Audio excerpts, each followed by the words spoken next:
In this video, I teach you guys how to make the best of your windfall or past their best plums by making the most amazing plum sauce.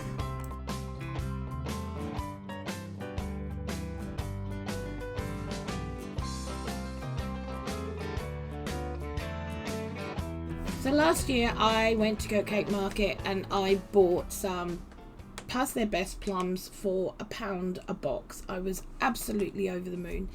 Now I have pre-stoned these and cut them in halves, and they're going straight into my jam pot. It's just picking out the ones that are really past their best, that just cannot be helped anymore. You know, because that's important too. You don't want to have anything that is really that far gone. Now on that day that I went to Kirkgate Market, I did a lot of prep work to make sure that a lot of the fruit that I bought was going to last me a little bit longer. I could have put these in the freezer, but at that moment I didn't think about it, let's be honest. But it's all good. We've got the really manky ones gone now. So to around 2.5 kilos or 2 kilos of plums, you're going to want to add about 2 cups of soft brown sugar. Now I'm using my mug because I'm eyeballing it, but you know, if you've got a cup measure and you're more comfortable doing that, do that, not a problem. Now I've also added a good tablespoon of ground ginger. You could use fresh ginger if you have it. I don't happen to have it on this day. I've also added in some homemade chili flakes, about a tablespoon, not even that. And I'm also adding in some light soy sauce, but dark will do. If that's what you've got, use it. Use what you've got. Next we're going to add in our apple cider vinegar, and I'm going to put a good couple of cups of this into our plum sauce. Now, as you can see, this has been an incredibly quick process, and if you pre-prepare your fruit or you have frozen fruit or whatever, this is just as easy to do. And as you can see, this is incredibly simple to put together and incredibly quick as well. Now you want to make sure that you stir it all well together, because you don't want the sugar landing on the bottom of the pot and perhaps causing, you know, a little bit of toffee burntness. We don't want that. Now I do suggest stirring this until you can feel on the bottom of the pan there's no grittiness left from the sugar, so it's all dissolved, so that you don't have a major worry with it catching, which will lead to burning, and we don't want burning. We just want yummy sauce. Now you need to keep a little bit of an eye on this, but you want to bring it up to the boil, and once it's been at the boil, you want to boil it for 15-20 minutes until all the fruit has gone really soft and it smells incredible. But do double check it every now and again to make sure that nothing's sticking on the bottom. Now I know I've gone on about it a little bit, but it's really important. Anything that's jam, anything that's chutney, anything that's got sugar in it or fruit content or anything like that in a big pot, as it evaporates, is liable to stick and catch on the bottom. That's where your burnt will come in, and you've put a lot of work in, and you don't want the whole lot ruined by smoke and burnt flavour.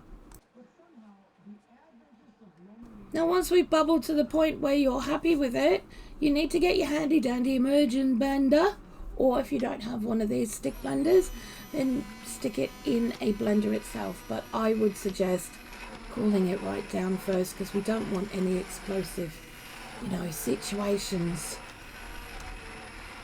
Cooling it off before putting in a blender will only mean that it'll take a little bit longer to bring up to temperature, back up to temperature again, which is fine, because we're going to cook this down a wee bit longer, just to give it that really nice, unctuous plum sauce thickness. Now if you've been enjoying this video, guys, please do go give it a thumbs up. If you'd like to see more videos like this, please do subscribe to the channel. I have so much on leftovers and windfalls and all of that kind of things that you could be using and making this stuff for pennies. You have no idea. So yeah, go do that and share me with your friends. Don't keep me to yourself. I'm not a secret. There's plenty of me to go around. Oh, and if you do try this, let me know how you like it. I want to know. Leave me a comment down below. I'll get back to you.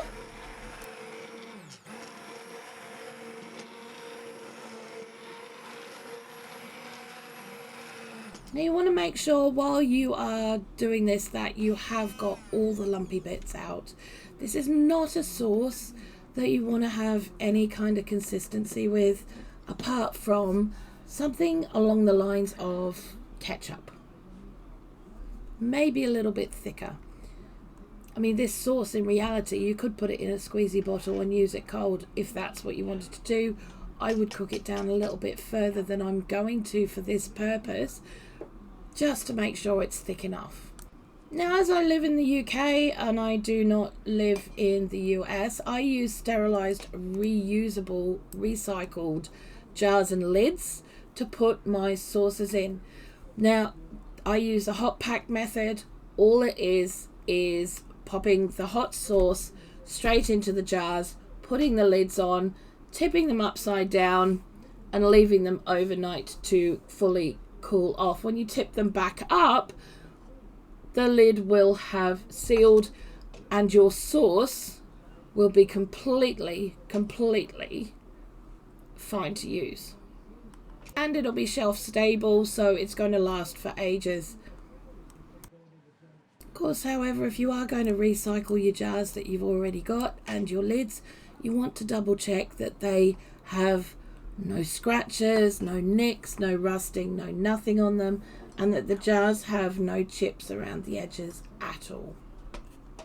My habit is to reuse a good lid 1, maybe 2 times, and then I will purchase brand new lids, so I don't have to purchase lids as often. I'm always a bit wary when I try new things because Tani can be incredibly picky, but can I just tell you, that man would sit there with a jar of this sauce and drink it. I kid you not. He loves it so much. He's always trying to invent ways of me to use it.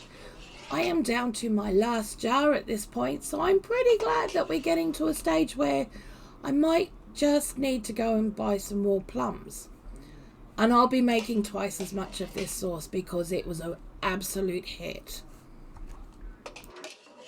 Now, I've used it in loads of different ways over the last 8 months. I've used it as part of a noodle sauce to toss over noodles. I've used it with pork. I've used it with chicken. I've used it with beef. I've used it with veggie dishes. We've used it as a dipping sauce. It's been a marinade. It's been a brush on sauce. It's been all kinds of things. Just remember, if the jars that you are popping your sauce into are a little bit bigger than you would normally use, just pop it in the fridge once it's open. It will still keep for a long time before you need to have any worries about it. So, I mean, just us doesn't get to last that long because Tani's literally in there with his fingers. He's a bad man. And like I say with any new sauce or jam or anything like that you're going to make, only make a small batch first. Okay, you may not like it, but you might end up with a really good surprise like we did. I've ended up with 2.5 litres, which is about a gallon of really yummy plum sauce, and it's cost me less than £2 for the lot. So don't forget to check out your local markets, guys. You never know the bargains you're going to get and the amazing products you can put on your shelf for pennies. I'll see you again really soon. Have a great rest of your week, guys. Bye!